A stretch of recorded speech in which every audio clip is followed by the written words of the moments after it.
ಹೋಂಡಾ CBR ಫ್ಯಾನ್ಸ್ಗೆ ಒಂದು disappointing news.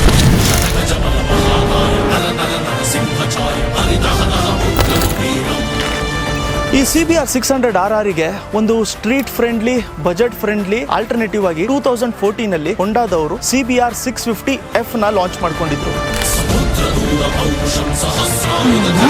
2019 ಅಲ್ಲಿ ಈ F ಕ್ಯಾಟಗರಿನ ಎಂಡ್ ಮಾಡಿಬಿಟ್ಟು ಹೋಂಡಾ CBR 1000RR ನ DNA ಬೇಸಿಸ್ ಮೇಲೆ CBR 650R ನ ಲಾಂಚ್ ಮಾಡ್ಕೊಂಡಿದ್ರು.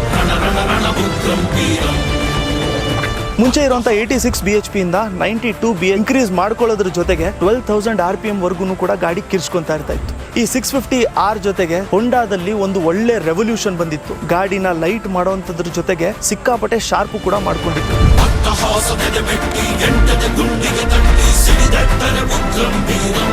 ಇದೇ 650R ಅಲ್ಲಿ 2021 ಇಂದ ಶೋವಾ ಸಸ್ಪೆನ್ಷನ್ ಆಡ್ ಮಾಡ್ಕೊಳ್ಳೋದಕ್ಕೆ ಸ್ಟಾರ್ಟ್ ಮಾಡ್ಕೊಂಡಿದ್ರು. ಸ್ಟ್ರೀಟ್ ಜೊತೆಗೆ ಟ್ರ್ಯಾಕ್ ಅಲ್ಲೂ ಕೂಡ ಸೌಂಡ್ ಮಾಡ್ಲಿ ಅಂತ.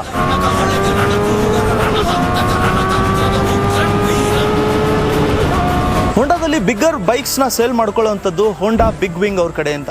ರೀಸೆಂಟ್ ಆಗಿ ಹೋಂಡಾದವರು CB1000 ಹಾರ್ನೆಟ್, ರೆಬಲ್ 500 ಕೂಡ ಡಿಸ್ಕಂಟಿನ್ಯೂ ಮಾಡ್ಕೊಂಡಿದ್ರು. ಈಗ 650R ನ ಡಿಸ್ಕಂಟಿನ್ಯೂ ಮಾಡ್ಕೊಂಡಿದ್ದಾರೆ ಅಂತಂದ್ರೆ ಅಲೋಕೇಶನ್ ಮಾಡ್ಕೊಂಡಿರುವಂತ ಯೂನಿಟ್ಸ್ ಖಾಲಿ ಆಗಿದೆ ಅಂತ. ಇನ್ನೊಂದು, ಬಿಗ್ ವಿಂಗ್ ಅವರ ವೆಬ್ಸೈಟ್ ಅಲ್ಲಿ ಹೋಗ್ಬಿಟ್ಟು 650R ನ ಬುಕ್ ಮಾಡ್ಕೊಳ್ಳೋದಕ್ಕೆ ಆಗಲ್ಲ ಅಂತ ಹೇಳಿ. ಸೊ ಫ್ಯೂಚರ್ ಅಲ್ಲಿ ಇರುವಂತ ರೂಮರ್ಸ್ ಅವುಗಳನ್ನ ಮತ್ತೆ ರೀಇಂಟ್ರೊಡ್ಯೂಸ್ ಮಾಡಬಹುದು ಅಂತ ಹೇಳ್ಬಿಟ್ಟು ಒಂದಾಗಿರುತ್ತೆ. ಇನ್ನೊಂದು, ಕ್ಯಾಟಗರಿ ಇನ್ನ ಸ್ವಲ್ಪ ಅಡ್ವಾನ್ಸ್ ಮಾಡ್ಬಿಟ್ಟು ಅವರು ಲಾಂಚ್ ಮಾಡ್ಕೋಬಹುದು. ಅದ್ರ ಜೊತೆಗೆ ಈ ಕ್ಲಚ್ನ ಟೆಕ್ನಾಲಜಿನೂ ಕೂಡ ಬಂದಿರುವಂತದ್ರಿಂದ ಅದರಲ್ಲೂ ಎವಲ್ಯೂಷನ್ ನ ನೋಡ್ಕೋಬಹುದು. ಸೊ ಈಗ 650R ನ ಡಿಸ್ಕಂಟಿನ್ಯೂ ಮಾಡ್ಕೊಂಡಿರುವಂತದ್ದು ಡಿಸಪಾಯಿಂಟಿಂಗ್ ನ್ಯೂಸು.